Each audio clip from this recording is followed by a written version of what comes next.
Execução de alimentos. Será que a gente precisa mesmo esperar 3 meses de pensão vencida para dar entrada na execução de alimentos? Eu vou te dizer isso, como que você, advogado, vai trabalhar com execução sem ter que esperar 3 meses, porque esse é um grande mito. O que acontece é que no judiciário, no meio dos advogados, se espalhou esse mito de que a gente tem que esperar 3 meses de pensão alimentícia vencer para dar entrada no processo de execução, seja pelo rito da penhora ou pelo rito da prisão. Mas a verdade é que o primeiro ponto que a gente tem que observar, a lei fala de prestação vencida, não fala de mês. Porque às vezes a pensão alimentícia ela foi fixada quinzenalmente. Então, dentro de um mês, pode ser que 2 prestações vão se vencer. E não precisa esperar 3 prestações. A gente pode dar início à execução de sentença ou ao cumprimento de sentença logo no primeiro mês de atraso.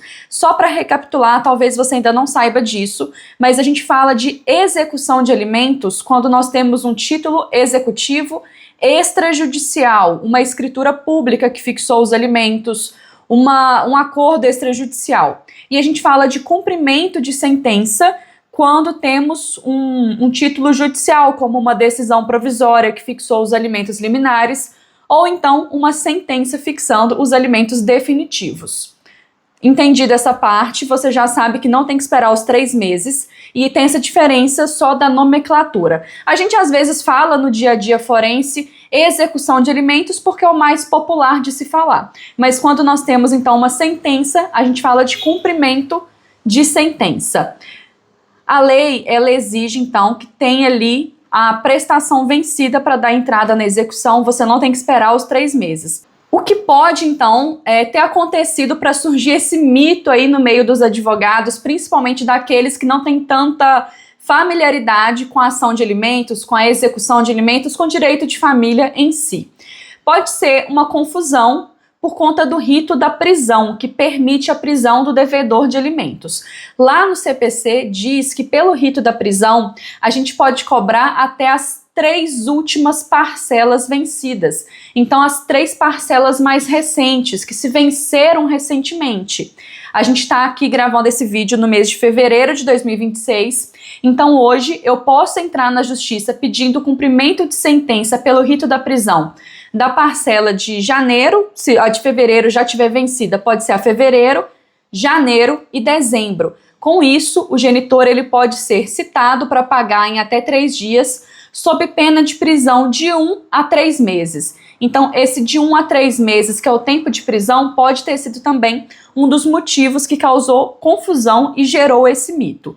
Mas é basicamente isso. Eu acredito fortemente que seja por conta das 3 parcelas vencidas, porque a lei diz que para pedir a prisão, você pode cobrar até as 3 últimas parcelas. Mas não quer dizer que você não possa cobrar uma só, porque pode. Você pode cobrar uma parcela vencida, 2 parcelas vencidas ou 3 parcelas vencidas sob o rito ali da prisão. Mas tá bom, doutora, eu tenho mais de 3 parcelas vencidas, eu tenho 6 parcelas vencidas. Como que a gente faz? 3 parcelas você pode, as 3 mais recentes, você pode cobrar pelo rito da prisão, e as outras 3 você tem que cobrar pelo rito da expropriação, ou que muita gente ainda conhece como rito da penhora. Você vai ter que fazer 2 processos separados para cobrar cada uma desse grupo de parcelas. Ou então você pode cobrar 6 parcelas juntas pelo rito da penhora, é possível também fazer isso. Existe aí toda uma estratégia processual por trás de decidir qual rito procedimental ali eu vou estar escolhendo para o cumprimento dessa sentença de pensão alimentícia. Você tem que analisar sempre como que esse genitor vai se comportar, se ele tem patrimônio, se ele já é um devedor contumaz, ele já foi preso outras vezes e não pagou, ou então se ele tem uma empresa, se ele trabalha de carteira assinada, tudo isso tem que ser analisado para decidir qual rito processual você, enquanto advogada, vai seguir. Quando a cliente te procurar dizendo, olha, doutor, doutora, o genitor, o pai do meu filho não está pagando a pensão alimentícia, você vai primeiro perguntar, qual que foi o valor da pensão fixado, pega com a cliente a sentença. Se ela não tiver, você vai ter que ir atrás disso, vai ter que pedir uma procuração, pedir habilitação nos autos, às vezes desarquivamento, ou então você pede para a própria cliente ir até o fórum e solicitar a cópia da sentença. Lá na sentença você vai verificar o valor da pensão alimentícia e se foi fixada a data para pagamento. Então tá lá fixado todo dia 10 de cada mês. Depois disso você vai perguntar para ela quantas parcelas estão vencidas.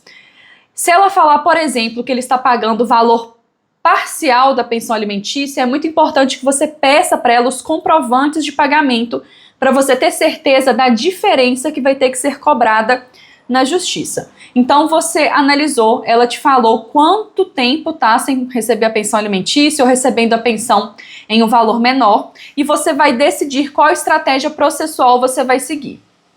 Então, repetindo, se tiver aí 3 parcelas recentes da pensão alimentícia em atraso, você pode optar pelo rito da prisão. Esse rito é muito bom para dar um susto no genitor, porque ele vai ter um prazo ali mais curto para pagar, e se ele não pagar, ele pode ficar preso de 1 a 3 meses.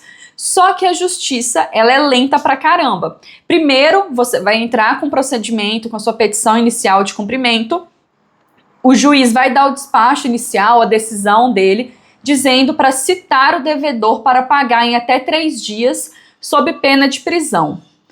O devedor, ele pode acabar pagando só uma parte do valor, ele pode apresentar uma justificativa, ele pode tomar uma série de atitudes que pode acabar atrasando o processo. Mas por isso que é importante você entender e ler bem o CPC para compreender melhor. Eu tenho outras aulas aqui, outros vídeos aqui, falando sobre a execução de alimentos, falando mais sobre as defesas do devedor, como que o credor, né, que é a criança que está com a pensão alimentícia atrasada, como que pode agir dentro do processo, quais técnicas utilizar. Mas beleza, você pode escolher, então, pelo rito da prisão. Se ele não pagar, se ele for preso, não pagou, foi preso, saiu, não pagou, a gente tem que ir para penhora, não tem outra saída. Você pode escolher dar entrada no rito da penhora, pode cobrar todo o valor, tanto o atual quanto o valor mais antigo, pelo rito da expropriação ou da penhora. Aqui a gente vai tentar fazer aí com que seja alcançado algum dinheiro, algum patrimônio do devedor para poder quitar aquele débito, aquela dívida dele. Ou então você pode combinar as duas estratégias, exatamente isso, cobra os 3 meses mais recentes pedindo a prisão e os outros meses anteriores pedindo aí a penhora dos bens desse devedor. Às vezes, na doutrina, quando a gente vai estudar algum dos livros de direito de família, e eu já vi isso em livros, dizendo que a gente pode usar um único processo pedindo tanto a prisão quanto a penhora. Então a gente pede, obviamente, a prisão referente às 3 parcelas mais recentes e a penhora relacionada às outras parcelas. Só que, por exemplo, o Tribunal de Justiça de Minas Gerais tem a tendência de não aceitar que sejam feitos 2 pedidos em um único processo. Eu já vi vários outros casos também do juiz não aceitar que os 2 pedidos sejam feitos num processo só. Então eu, enquanto advogada, prefiro evitar esse tipo de discussão na justiça, porque faz a gente perder tempo, e eu já entro com os 2 processos separados, um pedindo a prisão e outro pedindo a penhora. Porque se eu for colocar num processo só, o juiz pode entender que, na verdade, eu quero a penhora de tudo e que, nesse caso, não é aplicável a prisão para nenhuma das parcelas vencidas. E para evitar a discussão com o juiz, evitar entrar com recurso, evitar uma demora exacerbada do processo que naturalmente já é demorado, eu prefiro entrar com distintos processos, cobrando cada um tipo de rito. Tem advogado que acha que deve sempre fazer o pedido de prisão, entrar pelo rito da prisão, mas nem sempre isso vai compensar. Às vezes, o rito da penhora ele é muito mais interessante e efetivo para o caso que você está atuando.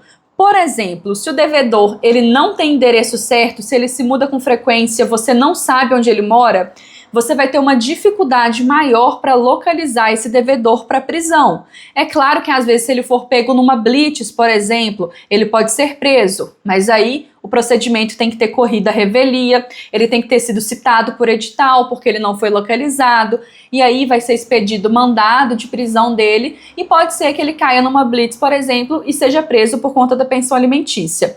Mas aí é um procedimento mais demorado, porque tem a citação por edital ou citação por hora certa, por exemplo. Se ele for servidor público ou se ele for empregado de carteira assinada, empregado CLT, pode ser também que não compense pedir a prisão, porque nesse caso você pode pedir ao juiz para que a dívida seja descontada diretamente do salário do devedor. E aí tem uma limitação de 50% do salário dele que pode ser utilizado para pagamento dessa dívida. Também outra situação, quando o histórico daquele genitor mostra que a prisão não vai resolver nada. Então, se é um cara muito desonesto, que já foi preso outras vezes, que já foi preso por conta de pensão alimentícia, e você acha que ele vai se importar com mais uma prisão? Pode ser que não, e aqui nesse caso a gente pode tentar a penhora. Mas também nesse caso pode ser que esse genitor não tenha nada no nome dele para ser penhorado. Então você, enquanto advogado, tem sempre que olhar para o seu caso concreto e ver o que é melhor para a satisfação do direito do seu cliente, para ver qual caminho você vai seguir. Não vá sempre pelo rito da prisão de forma automática só porque todo mundo faz isso, sem antes analisar quais são as possibilidades que você tem. E existem também as medidas atípicas que podem te auxiliar aí nessa tentativa de conseguir fazer com que o genitor pague a pensão alimentícia que está atrasada. Você pode pedir o bloqueio da CNH, do passaporte, bloqueio de cartão de crédito. Você pode pedir a inclusão no SPC Serasa. Existem várias medidas que podem ser tomadas para tentar obrigar o genitor a quitar a dívida dele.